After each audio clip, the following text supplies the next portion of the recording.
नमस्कार दोस्तों, स्वागत करते हैं आपके अपने इस ऑनलाइन प्लेटफॉर्म अवर्ड पाठशाला पर, जिसमें हम आप सभी लोग को बात करने जा रहे हैं प्रीवियस ईयर क्वेश्चन पर। तो हम लोग के आज ये चौथी क्लास है। इससे पहले हम लोग ने क्लास में बात किया हुआ था इसके आगे के पार्ट्स में।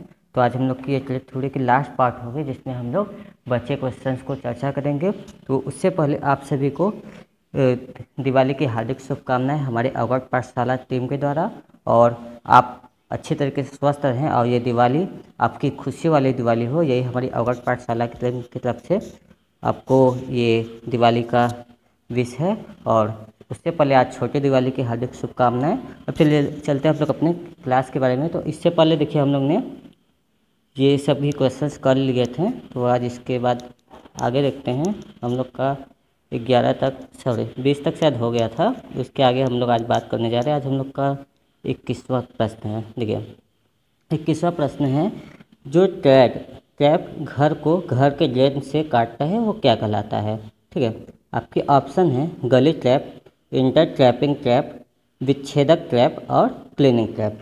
तो आशा करते आपको प्रश्न समझ में आया हो। हम प्रश्न को दोहरा देते हैं। जो ट्रैप घर को घर के गेट से काटता है वह क्या कहलाता है। अब इसके इसका ऑप्शन आपको बता देते हैं। हमारा इसका ऑप्शन जो हो जाएगा वो क्या हो जाएगा, ऑप्शन नंबर ए, यानी कि गली ट्रैप। इसको हम और देख लेते हैं। इसके आपका वो देखिए थोड़ा कम करते तो आपको अच्छे तरीके से दिखाई देगा।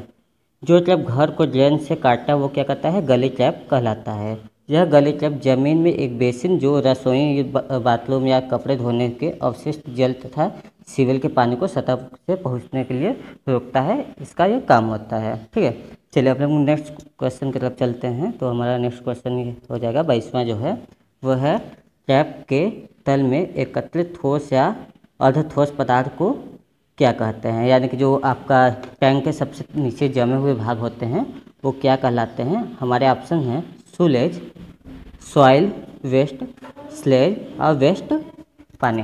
तो इसका आंसर आपका क्या हो जाएगा, स्लेज हो जाएगा। ठीक है, अब यही स्लेज को ही हम लोग निकालने का कार्य करते हैं अपने उसके माध्यम से। देखिए इसमें क्या गया है, टैंक या बॉयलर के तल में एकत्रित ठोस या अर्ध ठोस पदार्थ को स्लेज कहते हैं।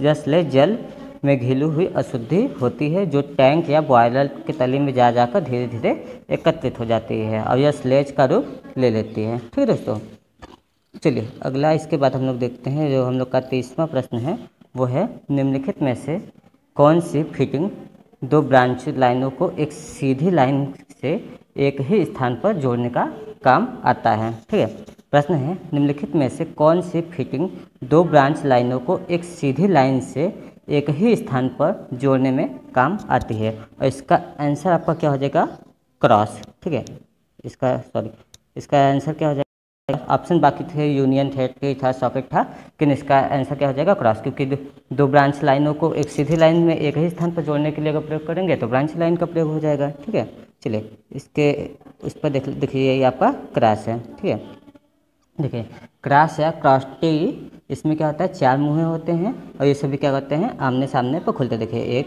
2 3 4, ये चार मुँह हैं और ये सभी एक दूसरे के सामने 90 डिग्री के एंगल पर क्या करते हैं, खुलते हैं। कितने डिग्री पे खुलते हैं, 90 डिग्री के एंगल पर खुलते हैं। और चारों मुँह का व्यास जो होता है एक ही होता है। क्या होता है, एक ही व्यास होता है। इसके अंदर चूड़ियाँ कटी रहती हैं। इसके अंदर क्या कटी रहती हैं, चूड़ियाँ कटी रहती है। इसका प्रयोग दो शाखाओं से निकालने या जोड़ने के लिए करते हैं। ठीक है दोस्तों, अब हम लोग का ये 24वां प्रश्न है, मिलिंग ऑपरेशन में फीड रेट को दर्शाया जाता है। यानी कि मिलिंग ऑपरेशन में जो हमारा फीड रेट होता है वो किस में दर्शाते हैं। तो हमारे प्रश्न है mm पर टूथ, mm पर मिनट से, mm से या mm पर RPM। RPM का फुल फॉर्म होता है रोटेट पर मिनट। RPM का फुल फॉर्म क्या होता है भैया, रोटेट पर मिनट होता है। ठीक है, अब इसका आंसर की बात करते हैं। तो इसका आंसर हमारा क्या हो जाएगा, ऑप्शन नंबर सी हो जाएगा। क्या हो जाएगा, ऑप्शन नंबर इसका क्या हो जाएगा, ए, mm पर टूथ।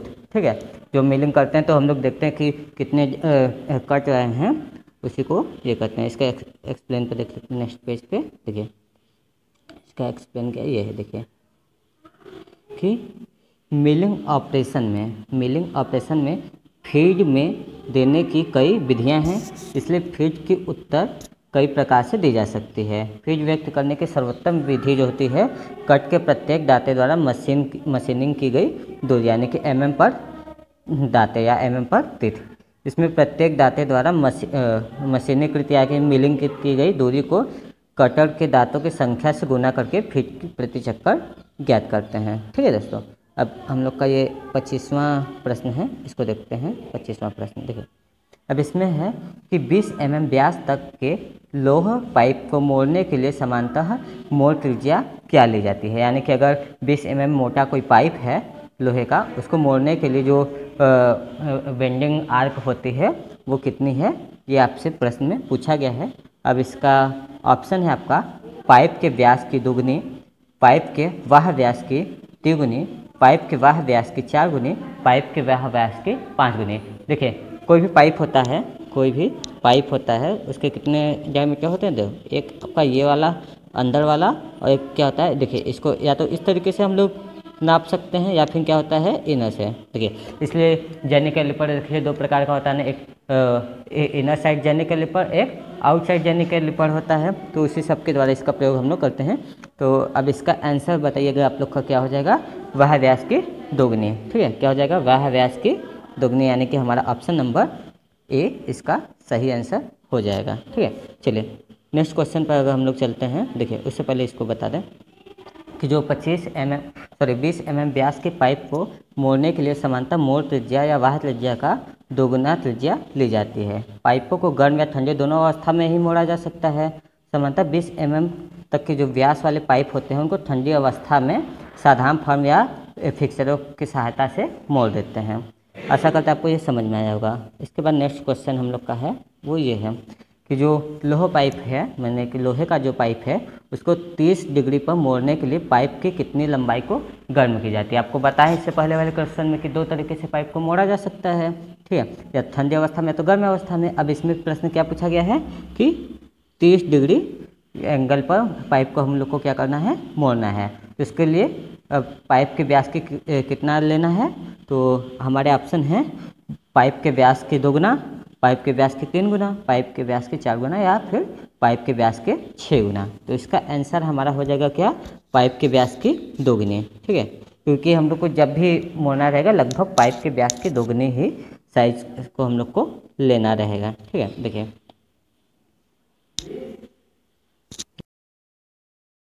डिग्री के एंगल पर पाइप को मोड़ना है तो दुगनी लंबाई तक के दुगनी लंबाई को गर्म करना पड़ेगा। और पाइप को मोड़ने पर बाह्य दीवारें खींचती हैं, आपको पता ही है, और आंतरिक दीवारें दबती है तथा 90 डिग्री मोड़ के लिए 3 गुनी, 60 के लिए 4 गुनी। देखिए, ये थोड़ा सा इंपॉर्टेंट आप लोग के लिए ये वाला पोर्शन हो जाता है, इसको याद कर लीजिए एकदम से कि अगर हमको 90 डिग्री मोड़ना है तो 6 गुनी, 90 के लिए 6 गुनी। देखिए, दूसरा कलर कर लेते हैं। देखिए 90 डिग्री के लिए 6 गुनी, 45 के लिए 3 गुनी और 60 के लिए 4 गुनी, यानी कि 30 के लिए 2 गुनी, 45 के लिए आपका कितना बताइए 3 गुनी, 60 के लिए 4 गुनी और 90 के लिए 6 गुनी हम लोग को क्या करना है, मोड़ना है। ठीक है, चलिए नेक्स्ट हम लोग चलते हैं। नेक्स्ट क्वेश्चन हम लोग का जो है वो 27वां है। देखिए, किसी वर्कपीस की 2 साइडों को एक साथ मिलिंग करने वाले ऑपरेशन को क्या कहते हैं। ठीक है, कि किसी वर्कपीस है उसके 2 साइडों को एक ही साथ मिलिंग करने वाला जो ऑपरेशन होता है वो हमारा क्या कहलाता है। आपके ऑप्शन है gang milling, climb milling, square milling मतलब स्क्वायर मिलिंग, और ऑप्शन डी सेंडिक मिलिंग। ठीक है, स्टैंडर्ड मिलिंग। ठीक है, तो अब इसका आंसर क्या हो जाएगा हमारा, option number D standard meaning. इसके एक्सप्लेन पर अगर हम लोग चलते हैं, इसका एक्सप्लेन हमारा देखिए, इसका एक्सप्लेन हमारा देखिए यहाँ है। देखिए कि सिलेंडर मिलिंग क्या होता है। ठीक है, देखिए कि इस क्रिया में या संक्रिया में एक साथ 2 चपटी ऊर्ध्वाधर सतहों का निर्माण किया जाता है। इसमें एक ही प्रकार का जो वर्कपीस होता है इसमें 2 साइडों पर एक ही साथ मिलिंग कटर का प्रयोग किया जाता है। इसका प्रयोग सामान्यतः स्क्वायर या हेक्सागोनल बनाने में किया जाता है। ठीक है, चलिए नेक्स्ट हम लोग चलते हैं। नेक्स्ट हम लोग का जो क्वेश्चन है वो 28वां है। ये हम लोग आज 30 क्वेश्चन लेकर आए हैं। तो ये 28वां जो प्रश्न है, निम्नलिखित में कौन सी फिटिंग पाइपों को 90 डिग्री पर जोड़ने का कार्य करती है, मतलब 90 डिग्री पर जोड़ने के लिए किसका प्रयोग हम लोग करते हैं। अब इसका आंसर क्या हो जाएगा, उससे पहले ऑप्शन देख लीजिए। एल्बो है, बेंड है, निप्पल है, सॉकेट है। एल्बो है, बेंड है, निप्पल है, सॉकेट है। तो इसका आंसर हमारा जो हो जाएगा वो क्या हो जाएगा, एल्बो या कोने। देखिए आपके घर में भी पाइप वगैरह हो गए तो उसको 90 डिग्री पर जोड़ने के लिए हम लोग किसका प्रयोग करते हैं, एल्बो का ही प्रयोग करते हैं। आप लोगों ने देखा ही होगा। ठीक है, तो इसका ऑप्शन क्या हो जाएगा, ऑप्शन नंबर ए, एल्बो या कोहनी हो जाएगा। ठीक है, देखिए ये इसका फिगर है। इसे दो प्रकार के एल्बो होता है, एक आपका स्क्वायर में होता है, एक वर्ग में होता है। ठीक है, तो इसका प्रयोग हम लोग किस में करते हैं, 90 डिग्री के एंगल पर पाइपों को मोड़ने के काम में आता है। ठीक है, तो इस तरीके से इसमें आंतरिक चूड़ियाँ कटी होती हैं, और तो उसी हिसाब से इसको हम लोग देखते हैं। ठीक है, चलिए तो 29वां प्रश्न है वो आपका ये है कि भारतीय मानक के अनुसार घरेलू उपयोग के लिए पानी की प्रति व्यक्ति प्रतिदिन कितनी होनी चाहिए, यानी कि घरेलू पानी की जो सप्लाई है वो लगभग कितना होना चाहिए। हमारा ऑप्शन है आपका 85 लीटर, 100 लीटर, 115 लीटर, 135 लीटर। ठीक है, तो इसका जो आंसर हो जाएगा वो हमारा क्या हो जाएगा, ऑप्शन नंबर डी, 135 लीटर। ठीक है, चलिए इसमें हम लोग देख लेते हैं। तो भारतीय मानकों के अनुसार घरेलू प्रयोग के लिए जो पानी की प्रति व्यक्ति प्रतिदिन लगभग कितनी उपयोग में लाई जानी चाहिए, 135 लीटर। कितनी लेनी चाहिए, 135 लीटर। ठीक है दोस्तों, अब हम लोग का लास्ट वाला क्वेश्चन है। इससे पहले इसको थोड़ा सा इरेज कर देते हैं हम लोग। तो ये इरेज कर दिए, ये भी इरेज कर देते हैं। ठीक है, अब इसमें क्या है कि एक कंपाउंड वेल में दो अलग अलग व्यास के पाइपों को जोड़ने वाले टुकड़े को क्या कहते हैं। ऑप्शन है bell plug, bell socket, housing pipe और फ्रोजन पाइप। ठीक है, और इसका आंसर जो हमारा हो जाएगा वो क्या हो जाएगा, बेल सॉकेट हो जाएगा। क्या हो जाएगा, बेल सॉकेट हो जाएगा। इसके हम लोग एक्सप्लेन पर चलते हैं। तो हमारा ये है। अब देखिए यहीं तक प्रश्न थे, इसके बाद जीके के क्वेश्चंस है। इसके बाद क्या है, जीके के क्वेश्चंस है। तो अगर कहिए तो हम देख लेते हैं कि मतलब जीके में किस प्रकार के प्रश्न आते हैं। तो देखिए जीके में बिल्कुल समान है कि मेले से पूछा गया है प्रश्न कि उत्तर प्रदेश राज्य में गढ़ मेला प्रतिवर्ष कहाँ आयोजित किया जाता है। गढ़ में आयोजित किया जाता है हापुड़ में। इसके अलावा मथुरा में लठमार होली है। ठीक है, अलीगढ़ है, बरेली है। आप लोग जानते हैं इलाहाबाद में कुंभ मेले का आयोजन किया जाता है। यह क्या पूरा विश्व का सबसे बड़ा मेला है। ठीक है, आगे देख लेते हैं। तो समाजवादी में देखिए पुराना देखिए क्वेश्चन इतने समय रोजगार छात्र योजना है, सुकन्या योजना है, ढेर सारी योजना उत्तर प्रदेश सरकार चलाई गई है, वैसे भी इसमें है। देखिए वर्तमान उत्तर प्रदेश राज्य में निर्माण व सिंचाई मंत्री कौन है, तो ये हम लोग को भी इतने समय जानना होगा कि वर्तमान में कौन क्या है उत्तर प्रदेश का, ये सब चीज़ें।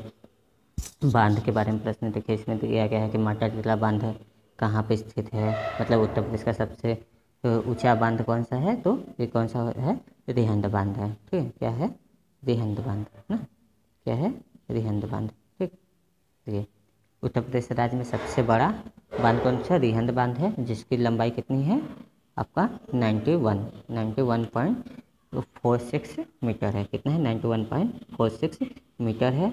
और इसका निर्माण कितना 1954 से 62 के बीच में सोनभद्र में रिहंदा नदी पर किया गया था। इसके बाद जो झांसी में माटा टीला बांध है, बेतवा नदी पर इसका निर्माण किया गया है। ठीक है, और मिर्ज़ापुर में क्या है, मेजा बांध है। मिर्ज़ापुर में क्या है, मेजा बांध है ना। मिर्ज़ापुर में कौन सा बांध है, मेजा बांध है। और इसकी ऊंचाई कितनी है आपका 40 मीटर है। ठीक है, तो ये सब आपका जो दिया है ये सब देखिए प्रश्न है, और इसको आप देख लीजिए। तो देखिए किस तरीके से एकदम सरल नॉर्मल प्रश्न है। अब जानते हैं जनसंख्या दृष्टि से उत्तर प्रदेश का राज्य में कौन सा स्थान है, बताइए। उत्तर प्रदेश जो है आपका, चाहे वो जनसंख्या लीजिए, चाहे लोकसभा सीट लीजिए, विधानसभा सीट लीजिए, राज्यसभा सीट लीजिए, आलू लीजिए, सब चीज़ में क्या है, फर्स्ट नंबर पर। किसमें है, फर्स्ट नंबर पर कौन है, हमारा उत्तर प्रदेश। ठीक है, तो आशा करते हैं कि आपको अच्छा लगा होगा। अगर अच्छा लगेगा तो हमसे ज़्यादा से ज़्यादा जुड़ने के लिए और लोगों को जोड़ने के लिए कृपया इस वीडियो को ज़्यादा से ज़्यादा शेयर करें, जिससे कि और परिवार के लोग हम लोग से जुड़ सकें। तो मिलते हैं अब हम लोग दिवाली के बाद। तब तक आप पढ़ाई करते रहिए और स्वस्थ रहिए, मस्त रहिए। धन्यवाद।